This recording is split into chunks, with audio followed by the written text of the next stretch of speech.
Hi అండి అందరికీ. BJP పార్టీకి అలాగే హిందూ మతానికి ఎంతో లాయల్గా ఉండే వ్యక్తి రాజాసింగ్.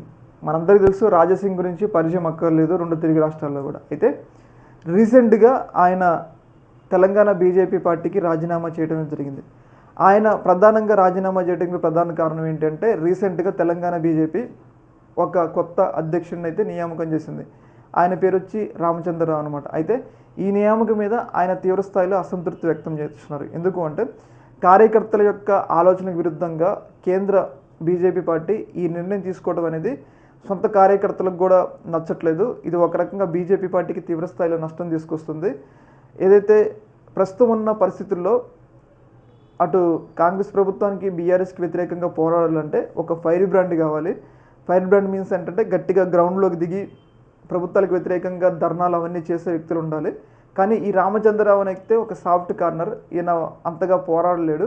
అలాంటి వ్యక్తికి ఇచ్చి పార్టీని మీరు ఎలా పైకి తీసుకురావాలని చెప్పేసి ప్రయత్నాలు చేస్తున్నారని చెప్పేసి రాజాసింగ్ తన అసంతృప్తిని వ్యక్తం చేస్తూ, అలాగే కార్యకర్తల నిర్ణయానికి వ్యతిరేకంగా ఈ నిర్ణయాన్ని తీసుకున్నారని చెప్పేసి తన అసంతృప్తిని వ్యక్తం చేస్తూ పార్టీకి అయితే రాజీనామా చేయడం జరిగింది.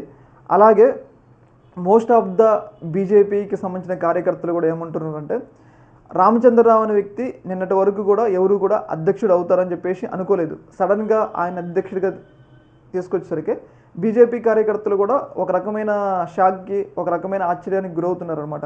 ఈయన ప్రస్తుత పరిస్థితుల్లో రెండు ప్రభుత్వాలకి అంటే రెండు పార్టీలకి, అటు కాంగ్రెస్ పార్టీకి బీజేపీ పార్టీ బీఆర్ఎస్ పార్టీకి వ్యతిరేకంగా పనిచేయగలుగుతారా అన్న ఒక అభిప్రాయం అయితే వాళ్ళలో కూడా కలుగుతుంది. ముఖ్యంగా ఇప్పుడున్న పరిస్థితుల్లో ఒక ఫైర్ బ్రాండ్ కావాలి. ఇప్పుడు ఈటెల రాజేందర్ కానీ, ధర్మపురి అరవింద్ కానీ, బండి సంజయ్ కానీ వీళ్ళ ముగ్గురు తెలంగాణ బీజేపీకి సూట్ అయిన నాయకులు. ఎందుకంటే ఫైర్ బ్రాండ్లు. ఇలాంటి వ్యక్తుల్లో ఒకళ్ళు నియమిస్తే పార్టీకి ముందుకెళ్ళేది. కానీ ఒక సాఫ్ట్ కార్నర్ ఉన్న వ్యక్తిని నియమించడం అనేది ఇది ఒక రకంగా పార్టీ పతనానికి దారి తీస్తుందన్న అభిప్రాయాన్ని కూడా కార్యకర్తలు అయితే వ్యక్తం అయితే చేస్తూ ఉన్నారు. బండి సంజయ్ అధ్యక్షుడు అయిన తర్వాత పార్టీ గ్రాఫ్ ఎక్కడికో పెరిగిపోయింది. కానీ ఒక సడన్గా ఆయన అధ్యక్ష పదం తీసిన తర్వాత ఆ పార్టీ గ్రాఫ్ పడిపోయింది. ఇలాంటి సందర్భంలో ఈ నిర్ణయం కూడా పార్టీ ఎదగటానికి కాకుండా పార్టీ కిందకు పడిపోవడానికే ఎక్కువ అవకాశం ఉందన్న అభిప్రాయాన్ని అయితే చాలామంది బీజేపీ కార్యకర్తలు కూడా వ్యక్తం అయితే చేస్తూ ఉన్నారు. ఈ యొక్క అంశంలో మీ యొక్క అభిప్రాయాన్ని కూడా కింద కామెంట్లో తెలియజేయండి. Okay madam, thank you.